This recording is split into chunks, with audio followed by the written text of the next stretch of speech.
Hello दोस्तों, आइए हमारे व्रत कथा चैनल में आपका स्वागत है। मैं आपके लिए लेके आई हूँ गणेश जी की कहानी। जय गणेश जी भगवान की जय हो। एक नगर में सेठ और सेठानी रहते थे। वो गणेश जी की बहुत भक्त थे। गणेश जी की पूजा अर्चना करने के बाद ही भोजन ग्रहण करते थे। एक दिन गणेश जी और शिव जी पार्वती जी के साथ बैठा था। तब गणेश जी ने माता पिता को कहा कि पिताश्री, मैं भी धरती पर जाना चाहता हूँ। मैं भी धरती पर जाकर अपने भक्तों की परीक्षा लेना चाहता हूँ। क्या मेरे लिए वो सच्ची पूजा करते हैं या नहीं। तब शिव जी ने कहा कि नहीं पुत्र, तू बहुत छोटा है। अभी तक तुम्हें सृष्टि का कोई भी नियम का पता नहीं है कि सृष्टि में क्या नियम है या क्या नहीं। तुम कहीं उथल पुथल कर कर आ जाओ तो मेरी सृष्टि भस्म हो जाएगी। तब पार्वती जी ने कहा कि जाने दो, ये भी तो सृष्टि को देख कर आएगा, क्योंकि छोटा है तो सृष्टि को देखेगा, परखेगा, जभी तो इसे पता चलेगा कि सृष्टि का नियम क्या है। तब पार्वती जी के कहने पर गणेश जी को शिव जी ने जाने के लिए आज्ञा तो दे दी, लेकिन पार्वती जी से कहा कि अगर गणेशा ने कुछ भी उत्पात किया और मुझे क्रोध आ गया तो मेरे क्रोध से फिर ये बच नहीं पाएगा। तुम समझा बुझा कर भेजना। तब माता पार्वती ने गणेश जी को कहा कि देख गणेश, तू जा रहा है लेकिन कोई उद्यम मत मचाना। अगर तेरे उद्यम से तेरे पिताश्री की तीसरी आंख खुल गई तो फिर प्रलय हो जाएगा। इसीलिए ध्यान से जाना और अपने भक्तों की भावना देखकर लौट के आ जाना। तो गणेश धरती पर अपने भक्तों की भावना देखने के लिए धरती पर चला गया। तो धरती पर जाने के बाद सभी लोगों को देखा तो कोई उनका भक्त दिखाई नहीं दिया। तब थोड़ी ही दूर चलने पर उनके भक्त का एक खेत दिखाई दिया। तब खेत के पास जाकर गणेश ने सोचा कि ये तो मेरे भक्त का ही खेत है, मैं बिना पूछे ही कुछ खा लेता हूँ, मुझे बहुत जोरों की भूख लग रही है। देखा तो उसमें गेहूं के दाने लग रहे थे। गणेश ने एक गेहूं उकाला और उसमें से दाने निकाल कर खा गया। गणेश की भूख शांत हो गई। थोड़े दूर चलने पर शिवजी प्रकट हुए और शिवजी कहने लगे कि पुत्र, मैंने तुम्हें कहा था कि तुम कोई ऐसा उद्यम मत करना जिससे किसी का नुकसान हो। तुमको अब सजा मिलेगी और सजा भुगतने के लिए तैयार हो जाओ। तब गणेश हाथ जोड़कर खड़ा हुआ। पिताजी, मुझसे बहुत बड़ी भूल हो गई है, मुझे क्षमा करो, मैं दंड भुगतने के लिए तैयार हूँ। तब शिवजी ने कहा कि एक दाना और तोड़ कर लाओ। गेहूं पूरा उकाल कर ले आया। उसके दाने तोड़ कर निकाले तो उसमें से 12 दाने निकले थे। 12 दाने निकले और पिताजी के सामने हाथ किया कि पिताजी, इसमें तो 12 दाने निकले हैं। तब पिताजी ने कहा कि तुम्हें 12 साल इस खेत के मालिक के घर पर नौकर बनकर रहना पड़ेगा। जिस तरह तुम्हें रहना है उसी तरह से तुम रह सकते हो, और जिस तरह से तुम उनकी सेवा करना और उसके नौकरी करना। उसके बाद तुम्हें फिर से शिवपुरी में आने की आज्ञा होगी, नहीं तो तुम धरती पर ही रहोगे।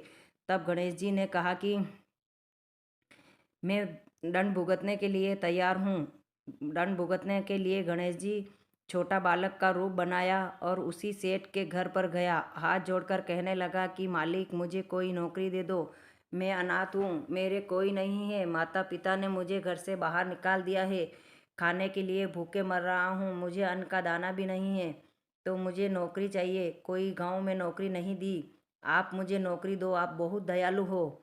तो सेठ जी ने कहा कि भाई, मेरे तो कोई काम ही नहीं है, मेरे तो ना संतान है ना कोई खेती बाड़ी थोड़ी सी है, उसमें हम दोनों ही कर लेते हैं, और हम तो भगवान की भक्ति करते हैं, हमारे लिए कोई भी काम नहीं है। तब सेठ जी को हाथ जोड़कर फिर से पाँव में गिर गया और छोटा बालक गणेश बना हुआ और कहने लगा कि सेठ जी, तुम बहुत दयालु हो, तुम जो रोटी खाओगे सूखी पुकी मैं ही वो ही खा लूँगा, तुम्हारे घर में झाड़ू पोछा बर्तन कुछ भी कर लूँगा, सेठानी की सेवा कर लूँगा, फिर मुझे नौकरी पर तो रखना ही पड़ेगा।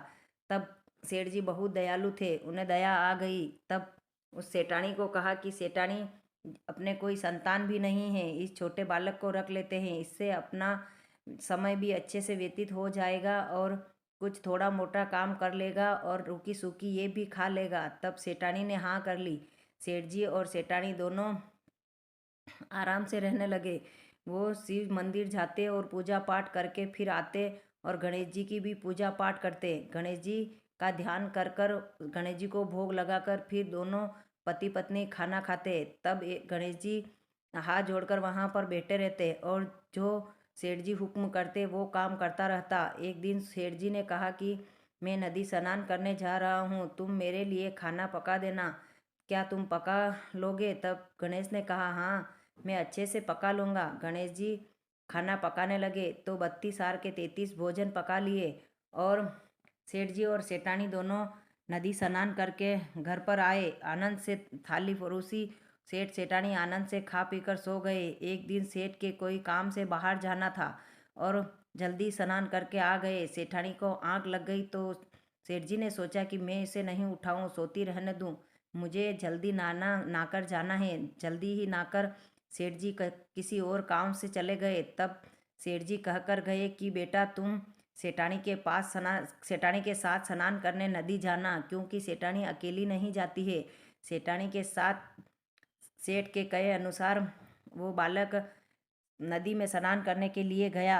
तब सेठानी घाट पर बैठकर लोटा लोटा पानी भर के अपने सिर पर डाल रही थी। तब गणेश ने कहा, नहीं सेठानी, ऐसे स्नान नहीं किया जाता है। अगर स्नान नदी में डुबकी लगाने से स्नान करो तब अपने काया का आधार होता है। अपन अपने शरीर के लिए स्नान कर रहे हैं तो ये डुबकी लगा लो।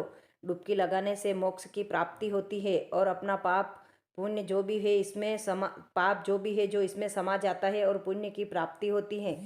तब सेठानी ने कहा कि तुम्हें हमें सिखाने की कोई ज़रूरत नहीं है, तुमसे ज़्यादा उम्र की है, हमें सब पता है कि कैसे स्नान करते हैं और कैसे नहीं। मुझे नदी में डुबकी लगाने से डर लगता है, इसीलिए मैं बाहर स्नान कर रही हूँ, मैंने कोई पाप नहीं किया है। फिर भी गणेश ने उस सेठानी की एक न सुनी और हाथ खींचकर नदी के बीचों बीच ले गया और डुबकी लगाने लगा। जिस तरह वो डुबकी लगा रहा, जिस तरह ही सेठानी उनके साथ साथ डुबकी लगा रही और नहाने में बहुत आनंद आ रहा था। तब सेठानी ने कुछ भी नहीं सोचा और उसका डर भग गया। जब नदी के किनारे वापस आई तो वो हक्की भक्की हो गई और सेठानी ने पूछा कि पुत्र, तुम हमें ऐसे कैसे बीचों बीच ले गए हो? मुझे तो डर भी नहीं लगा। अब तो मैं नदी में जाकर डुबकी लगाकर ही रोजाना स्नान किया करूँगा। आकर सेठ जी को ये बात बताई तो सेठ जी बहुत खुश हुए और सेठ जी कहने लगे कि ये तो तुम्हारा बहुत ध्यान रखेगा, तुम इससे ज़्यादा इसके साथ समय बिताओ। तब सेठानी के साथ साथ खाना बनवाता और पोछे झाड़ू करवाता। सेठानी ने उसे बहुत लगाव हो गया, बहुत उसके साथ साथ प्रेम करने लगी। कई दिन बाद सेठानी ने कहा कि अपन घर में पूजा रखते हैं, गणेश पूजा करके अपन अच्छे से अपने पुत्र प्राप्ति के लिए कामना करते हैं। क्या तुम गणेश हमारी सहायता करोगे? तो छोटा गणेश बना हुआ बालक ने कहा, हाँ सेठानी, मैं तुम्हारी सहायता करूँगा। जैसे ही पूजा पाठ सब करने के लिए सभी फूल दीप धूप सभी व्यवस्था की गई, भोजन प्रसाद सभी बनाया गया, सब में उस गणेश ने उनकी सहायता करी। और जब तक सेठानी ने कहा कि मैं तैयार होती हूँ, तब इन सभी का ध्यान रखना, कोई आकर झूठा न कर देवे। गणेश वहाँ पर ध्यान रखने के लिए बैठ गया। सेठानी तैयार होकर नहीं आई, क्योंकि महिला को तैयार होने में बहुत देरी हो जाती है। सेठ जी तैयार होकर आ गए तो पंडित जी कहने लगे कि सेठानी को बुला कर लाओ, कि सेठानी अभी तक नहीं आई, मुहूर्त जा रहा है। तब सेठ जी ने कहा, गणेश तुम जाओ और जाकर सेठानी को बुला कर लाओ। सेठानी को बुलाने गया तो सेठानी ने काला कलर की साड़ी पहन रखी थी। तब सेठानी को जाकर बालक ने कहा कि नहीं सेठानी, तुम ये साड़ी पहनकर बाहर नहीं आ सकती, क्योंकि तुमने काला कलर की साड़ी पहन रखी है। काला कलर अशुभ माना जाता है, पूजा पाठ में तो लाल कलर पहनकर ही आना चाहिए। तुम ये साड़ी को खोलकर दूसरी लाल साड़ी पहन लो। तब सेठानी को बहुत गुस्सा आया कि ये नहीं है कि मैंने तुझे सिर पर चढ़ा रखा है तो तुम मेरे लिए शुभ अशुभ ये सब बातें सिखाओगे, तुमसे ज़्यादा उम्र की हैं, तुम मुझे सिखाने वाले होते कौन हो? ऐसा कहकर एक थप्पड़ मार दी और वो रोता हुआ सेठ जी के पास चला आया। सेठ जी के पास आकर सेठ जी ने पूछा कि बालक क्यों रो रहे हो? तब उन्हें सेठानी ने कही वो बात बताई तो सेठानी के पास सेठ जी गए और कहने लगे, नहीं प्रिय, ये तुम्हारा बुरा नहीं चाहता है, तुम्हारा भला चाहता है। काला रंग तो अशुभ है, शुभ तो लाल रंग ही माना जाता है। तुम इस साड़ी को खोल कर लाल कलर की साड़ी पहन लो। तब सेठानी कहने लगी, मैं इतनी मुश्किल से तैयार हुई हूँ, अब इतना सब कुछ खोलूँगी तो हाथों की चूड़ियाँ भी खोलनी पड़ेगी और जो मेरे गले के कान के सभी मुझे खोलने पड़ेंगे, क्योंकि वो सभी फिर लाल कलर के पहनने पड़ेंगे। तो इतनी देर तो मैंने पहले ही कर दी है और इतनी देर और मैं नहीं कर सकती।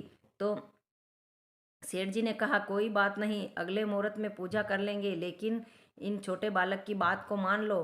तब उस सेठानी ने बात मानकर लाल कलर की साड़ी पहनी और पूजा पाठ की, अपने पुत्र की कामना की। तब उनके गणेश जी के भोग लगाने के लिए गणेश जी की प्रतिमा स्थापित की करने लगे। तो उससे पहले जाकर वो छोटा बालक गणेश जी के वहाँ इस बनाया हुआ स्थान पर बैठ गया। तब उन्होंने फिर से जोर से थप्पड़ मारी। सेठानी ने कहा, इन्हें सिर पर बिठा रखा है, इसीलिए तुम इसको गणेश जी की बनाई हुई जगह पर ये आकर बैठ गया है। यहाँ तो अपने गणेश जी की प्रतिमा स्थापित करनी है और यहाँ आसन पर आकर बैठ गया। गणेश जी क्रोधित हो जाएंगे तो अपने पुत्र नहीं देंगे। इसलिए उसने जोर से उन बालक को थप्पड़ मार दी। फिर भी बालक गुस्सा नहीं हुआ, क्योंकि उनके 12 वर्ष पूरे करने थे। तब गणेश जी ने फिर से कहा कि मैं मेरे से क्या गलती हुई है सेठानी, मेरे थप्पड़ मारने का कोई कारण बताओ। तब सेठानी ने कहा कि तुमने हमें गणेश जी की पूजा अर्चना कर रहे हैं उसमें विघ्न डाल रहे हो, इसीलिए तुम्हें ये सज़ा मिल रही है। तब उन्होंने कहा कि मैं क्या विघ्न डाल रहा हूँ कि मेरे गणेश जी की जहाँ प्रतिमा स्थापित करनी है वहाँ जाकर तुम बैठ गए हो, यहाँ से उठो। तब उन्होंने कहा, हाँ ये गणेश जी की जगह है क्या? तो कि हाँ, तो मैं यहाँ सही जगह पर आकर बैठा हूँ, ये जगह मेरी ही है, तब तुम पूजा करो, किसने रोका है? तो गणेश जी ने यह कहता हुआ सुना तो सेठ जी ने कहा कि बालक है, बालक सभी बालक गणेश का रूप ही होते हैं। गणेश तो हर जगह बैठ जाते हैं, उसमें कोई आपत्ति नहीं है, गणेश जी की मूर्ति थोड़ी दूर स्थापित कर देंगे। ऐसा कहकर उस सेठानी को समझा बुझा कर पूजा में बिठा दिया। पूजा संपूर्ण हुई। जब तक पूजा संपूर्ण हुई तो थाली भरकर उन्हें भगवान परोसा गया। गणेश जी ने की प्रतिमा के सामने स्थापित थाली स्थापित की तो थाली चलकर उस बाल गणेश के पास चली गई और बाल गणेश ने सारा भोग लगा लिया और सभी 32 आर के 33 बनाए खाना बनाया जो खा लिया।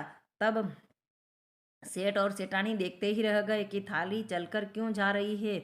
ऐसा तुम कौन चमत्कारी हो, मुझे कृपया कर कर तुम्हारा जो परिचय है वो बताओ, क्या है और क्या नहीं है, क्या हमसे क्या भूल हुई है? गणेश जी के सामने फूट फूट कर रोने लगे। तब बाल गणेश जी ने अपना गणेश रूप दिखाया और कहा कि मैं तुम्हारी परीक्षा लेने के लिए धरती पर माता पिता से आज्ञा लेकर आया, तो मुझसे भूल हो गई। मैंने तुम्हारे खेतों में से 12 दाने गेहूं के खा लिए तो पिता ने मुझे ये दंड दिया है, इसीलिए मेरे 12 साल आज पूरे हो गए हैं और मैं तुम्हारी भक्ति से प्रसन्न हो गया हूँ। बोलो सेठ सेठानी, तुम क्या चाहते हो? बहुत अन्न धन दान हो गया और सभी भंडार भर भर गए और सेठ सेठानी बहुत प्रसन्न हो गए और सेठानी ने पुत्र की कामना मांगी। उसे 9वें महीने पुत्र की भी प्राप्ति हो गई और सेठ सेठानी कहीं धन से लबालब उनका खजाना भर गया। तब हाथ जोड़कर गणेश जी से पूछने लगे कि गणेश जी, मैं इतना सारा धन से क्या करूँगा? मुझे तो एक पुत्र की ही कामना थी, एक पुत्र को इतना धन नहीं चाहिए। तुम इस धन को कहीं अपना धन कहीं पर और कार्य में बता दो। तब गणेश जी ने कहा, कुंवारी कन्या का विवाह करवाना, कहीं तुलसा का विवाह करवाना, कुआं बावड़ी तालाब स्कूल मंदिर आदि सभी के निर्माण करवाना, तुम्हारे धन नष्ट नहीं होंगे। ऐसा कहकर गणेश जी अंतर ध्यान हो गए और सेठ सेठानी ने नगर में भव्य मंदिर बनाया और जीवन भर गणेश जी की पूजा अर्चना करते रहे। इसे गणेश जी हमारे घर भी मेहमान बनकर आना। जय गणेश जय गणेश। जय गणेश।